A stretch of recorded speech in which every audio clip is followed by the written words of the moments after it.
نحمده ونصلي ونسلم على رسوله الكريم اما بعد فاعوذ بالله من الشيطان الرجيم بسم الله الرحمن الرحيم واعبدوا الله ولا تشركوا به شيئا وبالوالدين إحسانا آمنت بالله صدق الله العظيم وصدق رسوله النبي الكريم ونحن على ذلك من الشاهدين والشاکرین والحمد للہ رب العالمین۔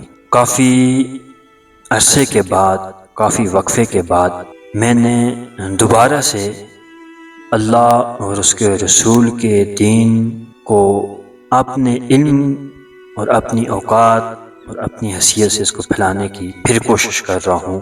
اور یہ وقفہ اس لیے ہوا کہ میری والدہ محرومہ وہ بیمار تھیں، اس کے بعد ان کی وفات ہو گئی، تو اس لیے مجھے ٹائم نہیں مل پایا۔ اور آج کے بعد جو بھی میں دین کا کام کروں گا، اس کا جو بھی اللہ تعالیٰ مجھے اجر دے گا، جو بھی نیکی دے گا اللہ تعالیٰ، اس کو میں اپنے والدہ محرومہ کے لیے بطور ثواب ان کے لیے پیش کرتا ہوں، ہدیہ پیش کرتا ہوں کہ اللہ تبارک و تعالیٰ ان کی کامل بخشش و مغفرت فرمائے، اور اللہ تعالیٰ ان پہ اپنا خاص کرم و فضل فرمائے۔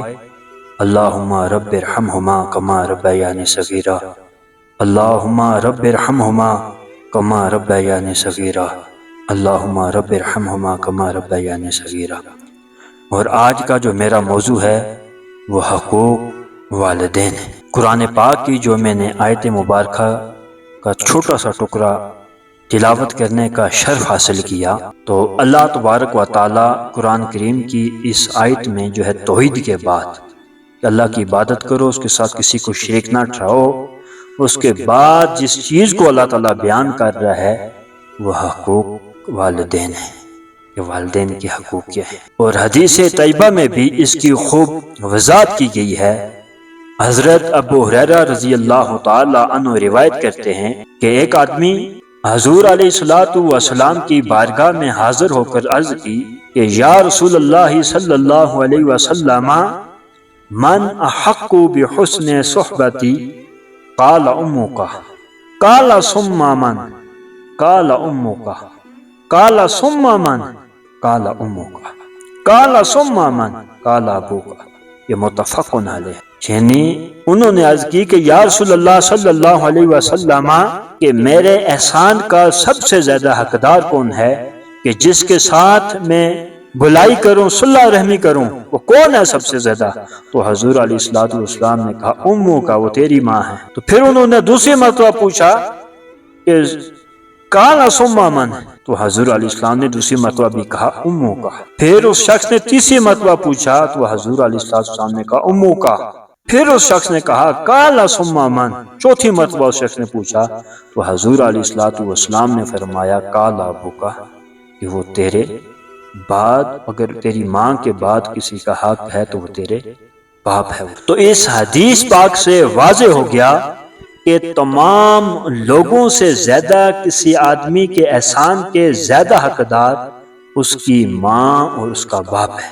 ابو ہریرہ رضی اللہ تعالی عنہ سے ہی یہ روایت بھی ہے کہ حضور علیہ السلام نے فرمایا کہ راغم انفہ راغم انفہ راغم انفہ، قیل من یا رسول اللہ صلی اللہ علیہ وسلم قال من ادرک والدیہ عند الکبر احدہما او کلاہما ثم لم يدخل الجنہ۔ یہ مسلم شریف کی حدیث ہے کہ حضور علیہ السلام نے 3 دفعہ فرمایا کہ وہ آدمی ذلیل و رسوا ہو، اس کی ناک خاک آلود ہو، اس کی ناک خاک آلود ہو، اس کی ناک خاک آلود ہو۔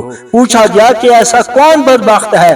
تو حضور علیہ السلام نے فرمایا کہ وہ آدمی جو اپنے والدین میں سے ایک کو یا دونوں کو بڑھاپے کے عالم میں پائے تو ان کی خدمت کر کے جنت میں داخل ہو۔ تو اس سے معلوم ہوا کہ ماں اور باپ دونوں کی یا دونوں میں سے ایک کی خدمت کرنا، ان کے ساتھ اس نے معاشرت اختیار کرنا اور انہیں راضی کرنا ہی جنت میں داخل ہونے کا راستہ ہے۔ حضرت اسماء بنت ابو بکر صدیق رضی اللہ تعالی عنہا کی والدہ مشرکہ تھی، وہ اپنی بیٹی کو ملنے کے لیے آئی تو حضرت اسماء نے حضور علیہ السلام سے پوچھا کہ میری والدہ میرے پاس آئی ہے، حالانکہ وہ اسلام سے اعراض کرنے والی ہے کیا میں اس کے ساتھ صلح رحمی کروں؟ تو حضور علیہ السلام نے فرمایا ہاں تو اس کے ساتھ صلح رحمی کر۔ متفق علیہ۔ تو اس حدیث پاک سے معلوم ہوا کہ اگر والدہ کافر بھی ہو تو ان کے ساتھ حسن سلوک کرنا جائز ہے۔ والدین کی خوشنودی کو اللہ تعالیٰ کی خوشنودی کہا گیا ہے۔ آپ علیہ الصلوۃ والسلام نے فرمایا من اراد والدیہ فقد اراد خالقہ ومن اسخط والدیہ فقد اسخط خالقہ۔ یہ مشکوٰۃ شریف کی حدیث ہے کہ جس نے اپنے والدین کو راضی کیا اس نے اپنے خالق کو راضی کر لیا، اور جس نے اپنے والدین کو ناراض کیا اس نے اپنے خالق کو ناراض کیا۔